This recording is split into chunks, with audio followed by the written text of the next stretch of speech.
High বন্ধুরা, কেমন আছো? আশা করি তোমরা ভালো থাকবে। আর আমিও ভালো থাকবো, না ভালো থাকার মতো। যেটা বলছিলাম তোমাদেরকে,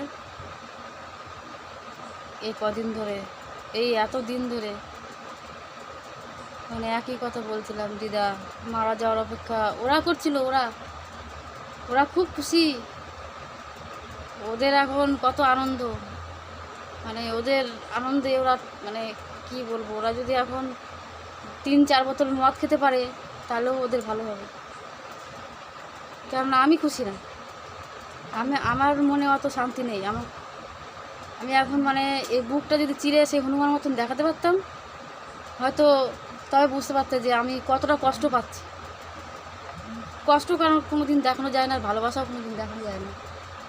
আজ আমার দিদা চলে গেল, হয়তো গালাগালি দিলে হয়তো তোমরা ভাববে গালাগালি দিচ্ছি। গালাগালি দেবো না, তোমরা এমনি বুঝে যাবে যে কেন এত মানুষ যখন জ্যাম থাকে তার সামনে যদি বলে যে তোর জন্য আমি বাঁশ কেটে আনছি, তার কতটা কষ্ট হয়। মরে যায় তারপরে বাঁশ কাটে, মরার আগেই বাঁশ কাটছে, মরার আগেই সবাইকে ঢোল পিটিয়ে পিটিয়ে বলছে মরে গেছে। মরার আগে সব, ওরা মরার আগে সব ভেবে নিয়েছে। তো সেই দিন আজকে চলেই আসলো। আজকে আমার দিদা এই রাতে দেহ ত্যাগ করলো। ওদের শান্তি দিয়ে দিদার বাড়ি চলে গেল। তো এই শান্তির দিন সবারই আসবে। কেউ অমর নয় যে সারা জীবন বেঁচে থাকবে। মৃত্যু কামনা আমি অমুকের জন্য করবো, ও মরুক, আরে ও মরবে তো কী হয়েছে, একদিন তো আমাকেও যেতে হবে। এই জিনিসটা কেউ ভাবে না। আজ দিদা মেরে গেছে, কত আনন্দ হচ্ছে, ওদের আনন্দে ধরছে না। আর আমি এখন বাড়ির থেকে যে যাব, আমি সেই শক্তিটা পাচ্ছি না। মানে কীভাবে যাব,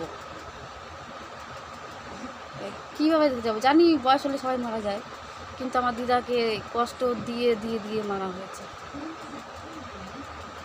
হয়তো বলে বোঝানো যাবে না, এতটাই কষ্ট পেয়েছে, প্রচুর কষ্ট পেয়েছে।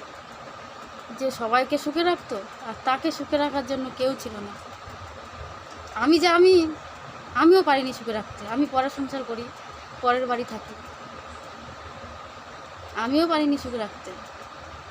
শুধু উপরে ভালোবাসা দেখিয়েছি, এক রাত যে তাকে যত্নও করতে পারিনি। হ্যাঁ, আমারও দোষ আছে। কেন পারিনি? কেননা মেয়ে বলে। আর যদি আমি ছেলে হতাম, মানে নাতি, ছেলের ঘরে যদি ছেলে হতাম, হয়তো ওদের মতনই শয়তান হতাম, অতটা ভালোবাসা থাকতো না। জানি না কে কেমন ভালোবাসে, আমি প্রচুর ভালোবাসি আমার দিদাকে, প্রচুর ভালোবাসি। আমার যখন আমি জ্ঞান হয় তখন আমার দাদু আমার দিদাকে দিদা বলতে শেখায়নি, দিদি বলতে শিখিয়েছে। তাহলে আমার গোষ্ঠীতে আমার মা মামারা সবার গোষ্ঠী সব কিছুতে, বাপের বাড়ি গোষ্ঠীতে আমি বড়। মানে এত বড় ফ্যামিলির মধ্যে আমি বড়, মানে আমার আর দিদিও নেই, দাদাও নেই। আমি দিদি, আমি দাদা, সবাইকে ভাই বলতে হয়, বোন বলতে হয়। তার জন্য আমার দাদু শিখিয়েছিল দিদাকে দিদি বলতে। আর দিদামার সাথে মানে তুমি আপনি ভাষা ছিল না। যেরকম নিজের দিদির সাথে যেরকমভাবে কথা বলে তুই তুকারি, সেইভাবে দিদার সাথে কথা বলতাম। আমি ভাবতাম এইটাই আমার দিদি। আর যা আমার মা না করেছে আমার দিদা তাই করেছে। আমি দেখো সারাদিন ক্লান্ত হয়ে বাড়িতে আসতাম, যখনই ওরা ফোন করতো তখনই আমি যেতাম। আজকে আমি সিদ্ধান্তও করেছিলাম, দুপুরবেলা বোনকে ফোন করে করেছিলাম যে দিদা বাড়ি মা বাড়ি যাবো, যে বলবো দিদা মতো